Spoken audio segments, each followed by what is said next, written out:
नमस्कार, मैं हूं आपके साथ अंकिता पाल। बुलेटिन की शुरुआत करते हैं। उत्तराखंड में नगर निकाय चुनाव के प्रचार प्रसार करने के लिए अब समय काफी कम रह गया है। सभी राजनीतिक पार्टी के नेता पहाड़ से लेकर मैदान तक जनता से वोट की अपील कर रहे हैं। वहीं प्रदेश के सीएम पुष्कर सिंह धामी भी रोजाना जनसभा और रोड शो में शामिल होकर बीजेपी के पक्ष में वोट की अपील कर रहे हैं। इसी सिलसिले में देहरादून स्थित बीजेपी मुख्यालय में सीएम पुष्कर सिंह धामी ने नगर निकाय चुनाव के लिए संकल्प पत्र का विमोचन किया है। इस दौरान सीएम धामी ने कहा, हर चुनाव में हम अपना संकल्प पत्र जारी करते हैं और साथ ही निर्गमन की सरकार बहुत महत्वपूर्ण सरकार होती है। सभी नगर निकाय में जनता को अच्छी सुविधाएं मिले, इसके लिए हम कार्य करेंगे। साथ ही उन्होंने कहा कि पिछले कई सालों से प्रधानमंत्री नरेंद्र मोदी के साथ में डबल इंजन सरकार के नेतृत्व में देवभूमि उत्तराखंड का विकास हुआ है। पत्र प्रस्तुत करते हैं और निगमों की सरकार बहुत महत्वपूर्ण होती है निकायों के विकास की दृष्टि से, वहाँ की सफाई व्यवस्था की दृष्टि से, एक विजन की दृष्टि से और आने वाले समय की चुनौतियों के लिए। इसलिए हमने 11 के 11 नगर निगमों का अपना संकल्प पत्र कि हम किस प्रकार से उन शहरों का विकास करेंगे, वहाँ का कूड़ा प्रबंधन करेंगे, वहाँ पर स्मार्ट सिटी की तर्ज पर किस प्रकार से वहाँ सीवरेज अन्य व्यवस्थाएं सुनिश्चित करेंगे, ग्रीन सिटी बनाएंगे, क्लीन सिटी बनाएंगे और हर दृष्टि से उस निकाय क्षेत्र में रहने वाले सभी लोगों को सभी सुविधाएं मिलें, एक अच्छा जीवन उनका हो। यह हमारा संकल्प पत्र इसी दिशा में जो है पूरी तरह से विस्तार से जनता के समक्ष प्रस्तुत है। इसलिए हम निवेदन करते हैं सभी से, जनता से, वो उन्होंने 2 सरकारें हमारी जनता ने बनाई हैं और तीसरी सरकार भी उत्तराखंड की देवतुल्य जनता हमारी बनाए, जिससे कि हम और तेज गति से विकास को जो है गति प्रदान करें। उत्तराखंड कांग्रेस ने नगर निकाय चुनाव को लेकर बीजेपी के घोषणा पत्र पर कटाक्ष किया है। कांग्रेस के प्रदेश प्रवक्ता गरिमा दसौनी ने कहा कि बीजेपी की सरकार के समय नगर निकायों की हालत खराब हुई है। उन्होंने कहा कि नगर निगमों में जिस तरह से विकास होना चाहिए था वह नहीं हो पाया। उन्होंने कहा कि बीजेपी अपने घोषणा पत्र को जारी कर रही है। कांग्रेस प्रवक्ता ने कहा कि बीजेपी अपनी जितनी भी तारीफ करे, जितनी जनता बीजेपी के इरादों को समझ चुकी है।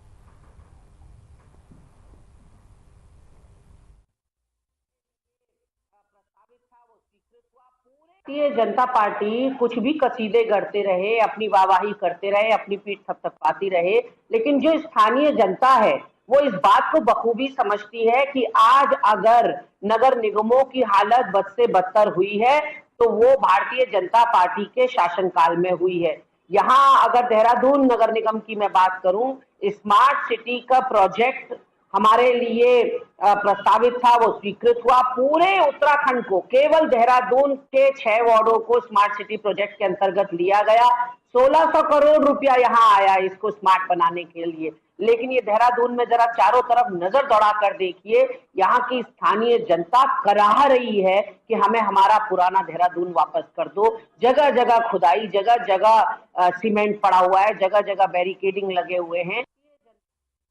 राजस्थान के मेहंदीपुर के बालाजी आश्रम के एक धर्मशाला में देहरादून के एक परिवार के 4 लोगों की संदिग्ध परिस्थितियों में मौत हो गई है। बताया ये भी जा रहा है कि 10 जनवरी को सुरेंद्र कुमार अपनी पत्नी, बेटे और बेटी के साथ में बालाजी दर्शन के लिए गए थे। मंगलवार को चारों की संदिग्ध परिस्थितियों में मौत हो गई। मौत की घटना सुनकर पड़ोसी उनके घर पर पहुंचे। सभी हैरान रह गए। घर में ताला लगा हुआ है। उनका भी कहना है कि इसके पीछे कोई साजिश हो सकती है। इस मामले में एसपी सिटी प्रमोद कुमार ने क्या कुछ कहा, आपको सुनाते हैं। देखिए, कल राजस्थान पुलिस के द्वारा जो हमारे कंट्रोल रूम को ये सूचना दी गई थी कि रायपुर चकतुनवाला के निवासीगण हैं, तो उनकी जो है डेड बॉडी उनके मेहंदीपुर बालाजी आश्रम के कमरे में मिली थी। उनकी जेब से जो आधार कार्ड मिला था उससे उनकी पहचान हुई और जब ये एड्रेस लोकल पुलिस के द्वारा वेरीफाई किया गया तो वहाँ पर उनके घर का ताला लगा हुआ था। तो जब आसपास से जानकारी की गई, उनके जो और परिजन अपने देहरादून जिले में रहते थे उनसे जानकारी की गई तो संज्ञान में आया कि 3 या 4 दिन पहले पूरी फैमिली, जिसमें बुजुर्ग दंपति थे उनके और उनके बेटा और बेटी, तो वो 3-4 दिन पहले मेहंदीपुर बालाजी दर्शन के लिए गए हुए थे और अचानक से क्या घटना हुई है, क्या किन परिस्थिति के कारण जो घटनाक्रम हुआ है उस संबंध में तो देखिए राजस्थान पुलिस अपनी डिटेल इंक्वायरी कर रही है, जो भी पंचायत राज की इनकी कार्रवाई इनकी तरह की जाएगी।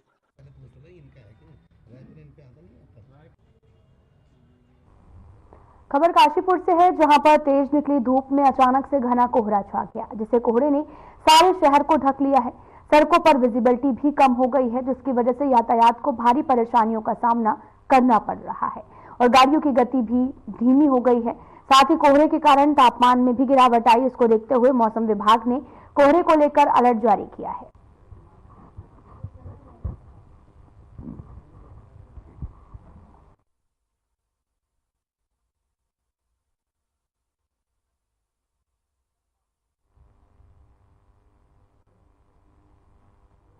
हनुमदम सेवा समिति विकासनगर के द्वारा मकर संक्रांति के मौके पर राम भोग खिचड़ी के भंडारे का आयोजन किया गया। इस दौरान भगवान सूर्यदेव, शनिदेव, हनुमान, गायत्री मंत्र आदि का जाप किया गया। उसके बाद में मंदिर प्रांगण में नवनिर्मित यज्ञशाला में हवन यज्ञ किया गया है। महिला मंडली द्वारा सुंदरकांड का पाठ भी किया गया और दोपहर से भक्तों के लिए खिचड़ी का प्रसाद आरंभ हुआ है, जिसमें लगभग कई हजारों भक्तों ने खिचड़ी का प्रसाद ग्रहण किया।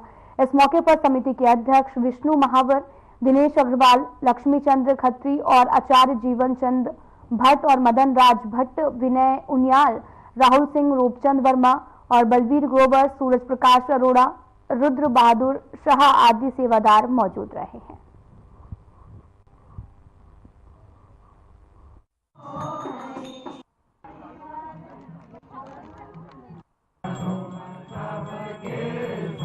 चंद्रमा मनसो जातः भगवते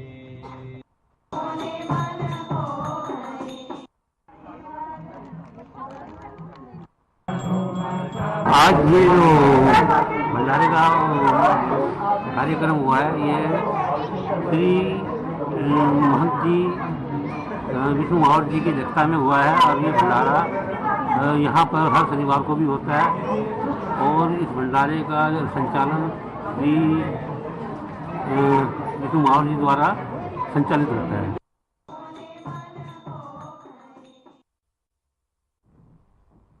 खबर देहरादून से है, जहां पर प्रदेश के सभी निकायों में 23 जनवरी को अवकाश रहेगा। राज्यपाल ने 23 जनवरी को अवकाश की घोषणा की थी। निकायों में सभी राजकीय कार्यालय, शिक्षा संस्थान, कोषागार आदि सभी में अवकाश रहेगा। 23 जनवरी को सभी निकायों में निकाय चुनाव के लिए मतदान भी होगा।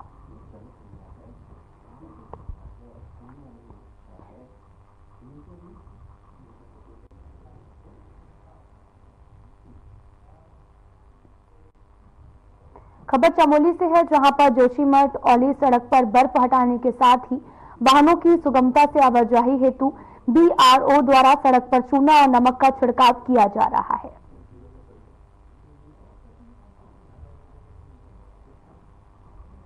तस्वीरें आपको दिखा रहे हैं जो कि चमोली से हैं, जहां पर सड़क में बर्फ जम गई है और नमक का यहां पर इस्तेमाल किया जा रहा है। नमक का छिड़काव करके बर्फ को हटाया जा रहा है। सड़क से लगातार बर्फ को हटाने का कार्य जारी है। दरअसल बर्फ जमे होने से रास्ते बंद हो गए, जिससे आवागमन बाधित हो गया और जिसको लेकर BRO ने एक अहम पहल की है।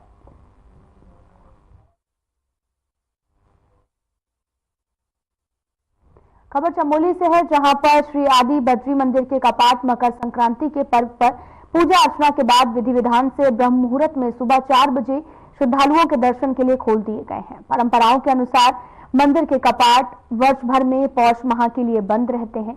मंदिर के कपाट खुलने के साथ ही आदि बद्री में 7 दिवसीय आदि बद्री महाअभिषेक समारोह, शीतकालीन पर्यटन एवं सांस्कृतिक विकास मेला और आचार्य नागेंद्र तिवारी द्वारा श्रीमद् भागवत कथा वाचन भी प्रारंभ हो गया है।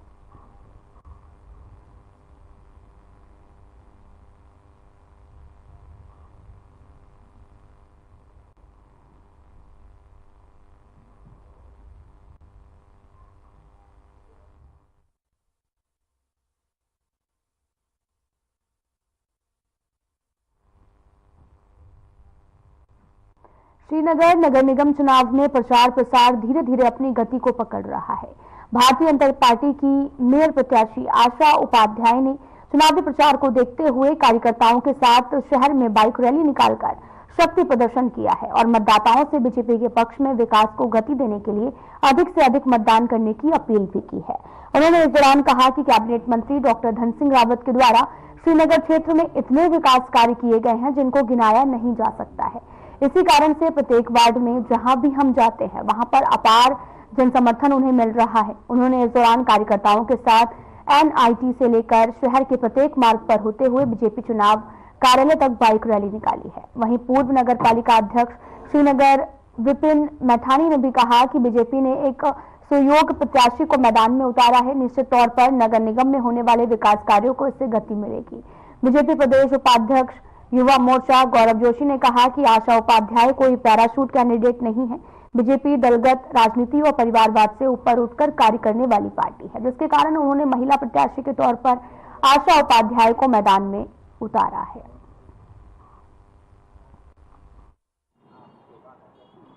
कोई पैराशूट नहीं है। देखिए, विपक्ष जो है, मैं यूं कहूं कि वो खुद पैराशूट है, क्योंकि 19 के बाद वो 25 में दिखाई दे रहे हैं और इससे पहले भी वो अगर वो सत्ता में थे तो कहीं भी न तो वो सामाजिक कार्यों में कहीं दिखाई दिए, राजनीतिक तौर पर अगर वो उनकी पृष्ठभूमि रही है तो राजनीतिक तौर पर कहीं दिखाई नहीं दिए हैं। और मैं कोई अगर बात झूठ कह रहा हूँगा तो इस पर भी, मेरे ऊपर भी कोई केस करना हो तो मैं उसके लिए भी तैयार हूँ। लेकिन मैं ये कहना चाहता हूँ कि उन्होंने प्रतिनिधित्व करना था जिला पंचायत का, 2019 से 24 तक वो कहीं दिखाई नहीं देते हैं। जनता का बहुत ज्यादा आशीर्वाद मिल रहा है। भारतीय जनता पार्टी एक ऐसी राष्ट्रीय पार्टी है कि पूरे गठबंधन के साथ इतना प्रचंड बहुमत मिला। आज की रैली को देख के लग रहा है कि 25 तारीख हम प्रचंड बहुमत से विजय प्राप्त करेंगे भारतीय जनता पार्टी। हम भारतीय जनता पार्टी का हिस्सा है, ठीक है, और बहन आशा उपाध्याय को भारतीय जनता पार्टी ने टिकट दिया है मेयर पद पर। हम लोग, जैसा कि आप लोग जानते हैं कि हम लोग अपने राजनीतिक शुरुआत से ही लोकसभा और विधानसभा में भाजपा के पक्षधर रहे हैं और लगातार कई वर्षों से विधानसभा लोकसभा में भाजपा के लिए काम कर रहे हैं। अभी कुछ समय पूर्व, क्योंकि आप जानते हैं कि जो बहन आशा उपाध्याय हैं, उन्होंने पिछले चुनाव में निर्दलीय प्रत्याशी के तौर पर नगर पालिका परिषद के अध्यक्ष का चुनाव लड़ा था।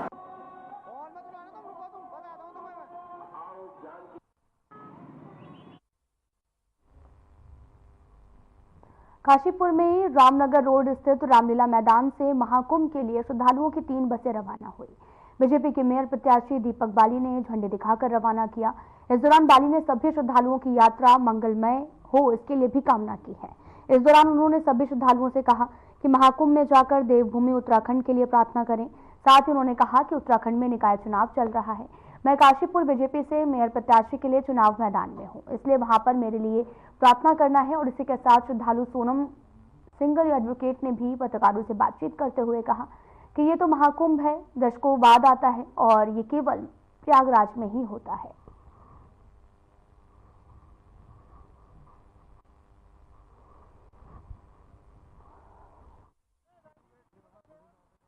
अभी सबसे मिलने आया हूँ, अपने श्रद्धालुओं से, अपनी माताओं बहनों से, बुजुर्गों से, साथियों से, युवा साथियों से।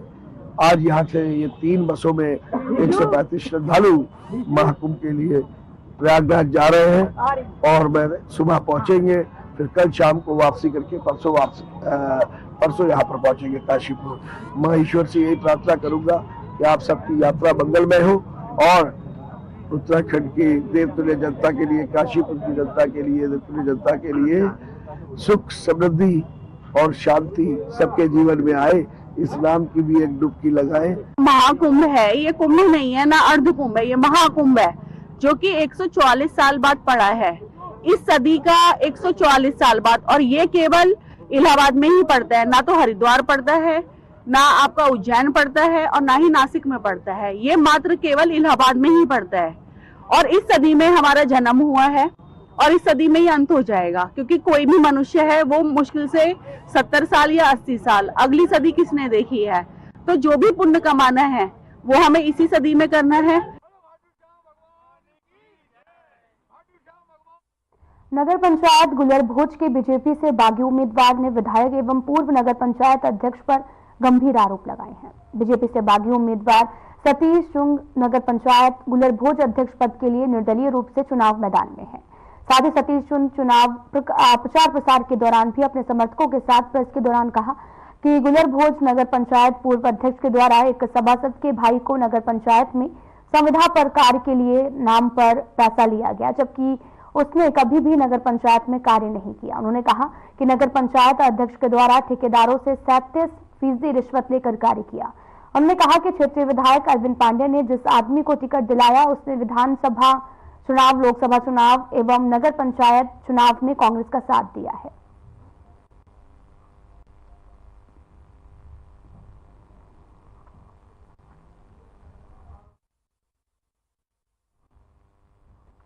जिला निर्वाचन अधिकारी सविन बंसल ने ऋषि पारना सभागार में समस्त आरओ नोडल अधिकारी के साथ में बैठक करते हुए नगर निकाय निर्वाचन की तैयारियां व्यवस्थाओं के संबंध में आवश्यक दिशा निर्देश दिए हैं।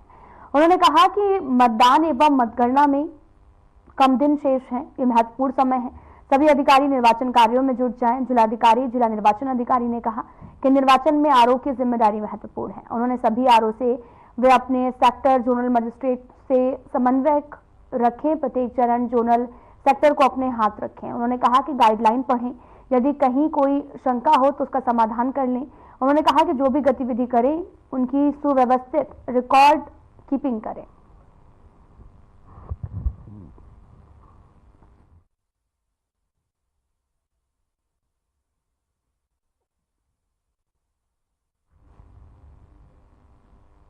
मुख्यमंत्री पुष्कर सिंह धामी ने ऐलान किया है कि राज्य में जनवरी 2025 से समान नागरिक संहिता यानी कि यूसीसी लागू हो जाएगी। इसके लगभग सभी तैयारियां पूरी कर ली गई हैं।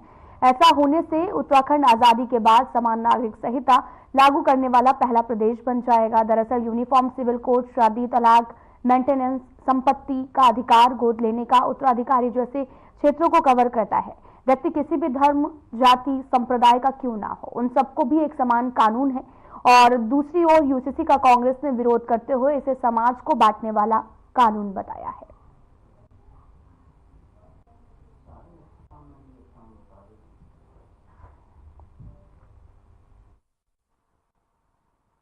कुछ बदली हुई गुंजाइश है और यूसीसी पहली बात तो उत्तराखंड में जो लागू कर रहे हैं उत्तराखंड का कोई वो नहीं है। और प्रदेशों में जहाँ हो सकता है कि अनुपात में दूसरे समुदाय के लोग ज़्यादा हों तो वहाँ इनका मकसद हो, लेकिन उत्तराखंड में कम से इस चीज़ को लागू नहीं होना चाहिए। और यहाँ जो एक सामाजिक माहौल जो बना हुआ है उस माहौल को खराब नहीं करना चाहिए। सदस्यता अभियान के प्रदेश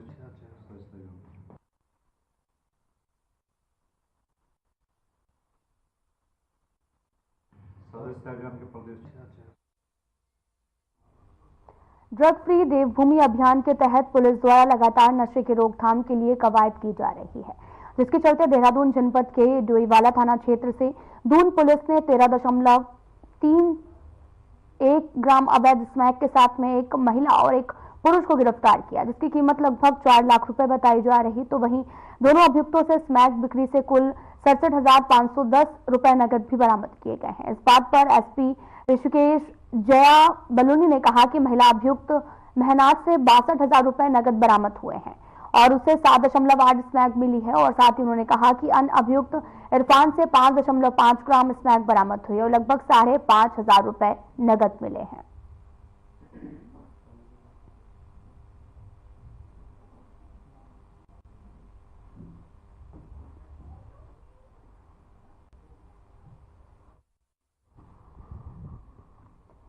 आपको पता चले कि नशे के खिलाफ लगातार अभियान चलाया जा रहा, अवैध स्मैक भी बरामद किया गया है। 13.31 ग्राम जो है वो बरामद किया गया है और लगातार जांच भी जारी है। पूरा मामला देहरादून से सामने आया। पुलिस ने 2 तस्करों को भी गिरफ्तार किया है।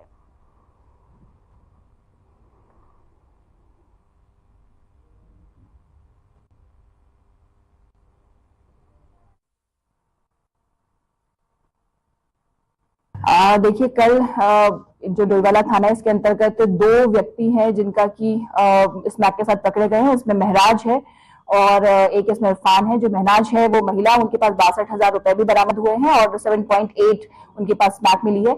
इसी तरह से जो इरफान है उसके पास 5.5 ग्राम स्मैक मिली है और 5,500 रुपए बरामद हुए हैं। देखिए, इनकी हिस्ट्री में भी खंगाली जा रही है, लेकिन इनकी शिकायतें काफी समय से मिल रही थी और जब हमारी टीम द्वारा इन पे वर्क किया गया तो ये कल पकड़े गए। खबर देहरादून से है, जहां पर बद्री केदार विकास समिति का वार्षिक सम्मेलन बड़े ही धूमधाम से मनाया गया। कार्यक्रम में रंगारंग कार्यक्रमों की धूम रही। देहरादून के सामुदायिक भवन डिफेंस कॉलोनी में आयोजित कार्यक्रम में लोक गायिका हेमा नेगी करासी के गीतों ने समा बांधा।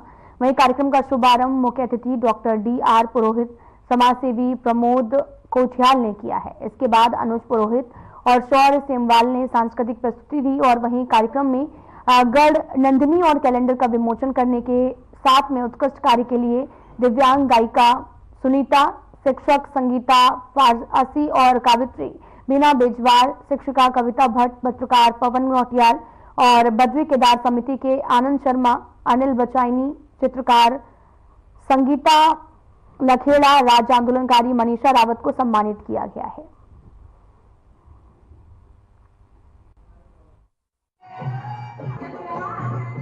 और आज जैसे कि हमारे बनियाद कौथिक आज यहाँ पे संपन्न हुआ है, इस बनियाद कौथिक के हमारे जो मुख्य अतिथि डॉक्टर D.R. पुरोहित जी रहे हैं और वो आज हमारे मुख्य अतिथि और सांस्कृतिक कार्यक्रम में हमारी बहन हेमा करासी नेगी का सांस्कृतिक कार्यक्रम यहाँ पे था, अमित खरे का कार्यक्रम यहाँ पे था और साथ ही हमारा गणभोज था और गणभोज के साथ हमने छुपी हुई प्रतिभाओं का सम्मान यहाँ पे किया है।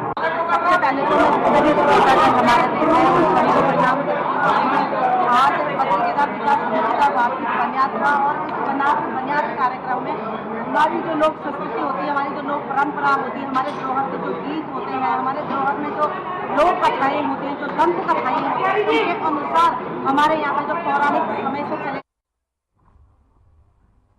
जसपुर निकाय चुनाव में कांग्रेस के पालिका अध्यक्ष पद प्रत्याशी जाकिर नूरी के नुक्कड़ सभाओं का डोर टू डोर मिल रहे भारी समर्थन और मतदाताओं के सिर चढ़कर बोल रहा है और जाकिर नूरी की बढ़ती लोकप्रियता से बौखलाए विरोधी सोच रहे हैं कि अब करें तो क्या करें। विधायक आदेश चौहान के साथ में लकड़ी मंडी समेत गली मोहल्ले में भी जो है वो भ्रमण कर लोगों से वोट मांगे। विधायक ने लोगों से कांग्रेस के पक्ष में वोट करने की अपील की। उन्होंने व्यापारियों से मुलाकात की और कांग्रेस प्रत्याशी को जिताने की अपील की। इसके अलावा शाम को जामा मस्जिद चौक में एक नुक्कड़ सभा आयोजित की गई और उमड़ी जनसैलाब ने जाकिर नूरी की हर रोज बढ़ती लोकप्रियता का हर किसी को एहसास भी करा दिया है।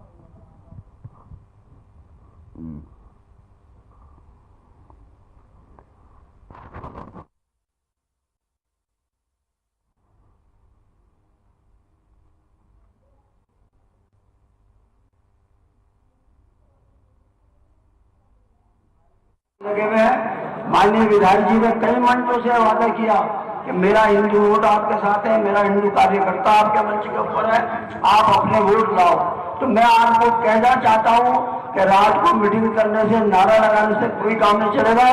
आप एक घर पकड़ने, एक डोर पकड़ने, एक जगह जाए और हर कीमत पे कांग्रेस के लिए पंजे के निशान को बताकर कांग्रेस के लिए वोटर इकट्ठे करें, तब जो है आप सफलता की तरफ जाएंगे। बहरहाल हमारा नारा लगाने से, मेरा अपना स्वागत करने से, मैं विधायक जी का स्वागत करता हूँ, विधायक जी मेरा स्वागत करते हैं, इससे कुछ नहीं होगा।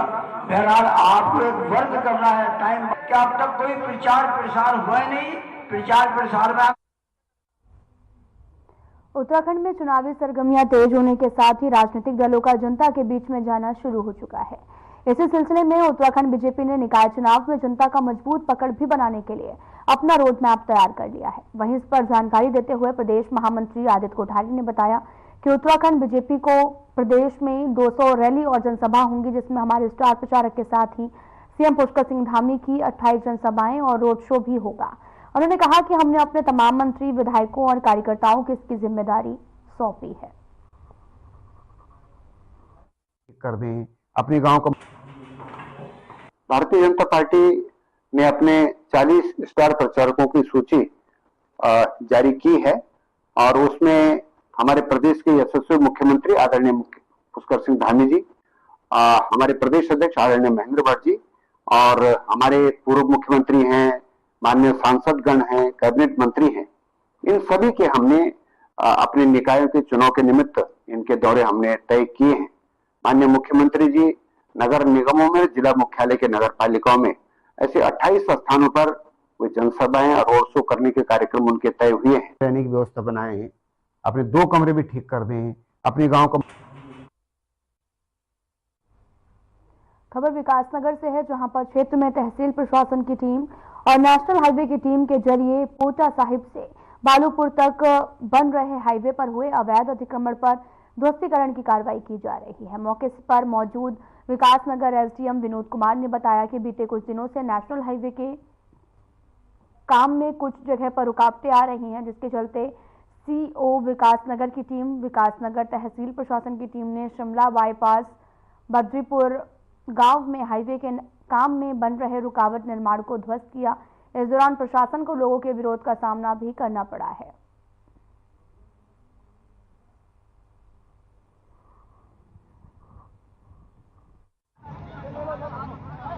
अभी जो ये बल्लभपुर से पोटा साहिब के लिए जो हाईवे का निर्माण चल रहा है, उसमें कोई टेक्निकल दिक्कत आ रही थी कि कुछ जगहों पे काम रुक गया था। उसमें अभी हमारी पूरी टीम के द्वारा, सीओ साहब और हमारे द्वारा और एनएचआई की टीम के द्वारा मौका मुआयना किया गया है। लोगों को समझा बुझा के जहाँ जहाँ पे दिक्कतें थी उसको दूर किया जा रहा है। मेदिनीपुर में भी ध्वस्तीकरण की कार्रवाई की रही है फिलहाल में भी, और यहाँ जो अंडरपास का काम रुका हुआ था।